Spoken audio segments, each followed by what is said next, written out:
Hi everyone. Yearly once వచ్చేటటువంటి వాటితో వంటలు చేసుకోవడం చాలా ఇష్టం కదా.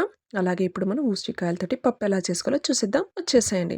దానికోసం టమోటాస్, పచ్చిమిర్చి, ఆనియన్ వేయించి పెట్టుకున్నటువంటి కొన్ని ఊసిరికాయలు, ఒక 10 నిమిషాలు నానబెట్టుకున్నటువంటి పప్పు తీసుకున్నాను.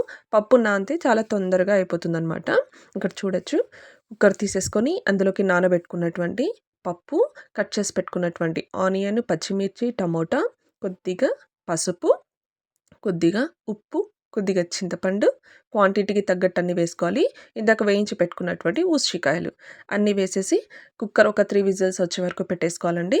ఆ తర్వాత ఇలా ఎనుపుకోవాలి మొత్తం మిక్స్ చేసి అన్నమాట.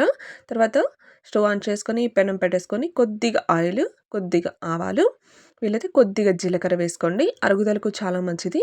కట్ చేసి పెట్టుకున్నటువంటి సన్నగా ఆనియన్స్ కొద్దిగా ఫ్రై అయ్యే వరకు అలా కలుపుతూ ఉండాలి.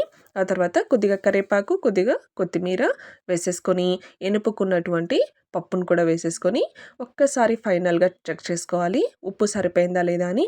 అంతేనండి, చాలా సింపుల్, చాలా ఈజీ పప్పు రెడీ అయిపోయింది. Please like and share and subscribe to my channel. Thank you.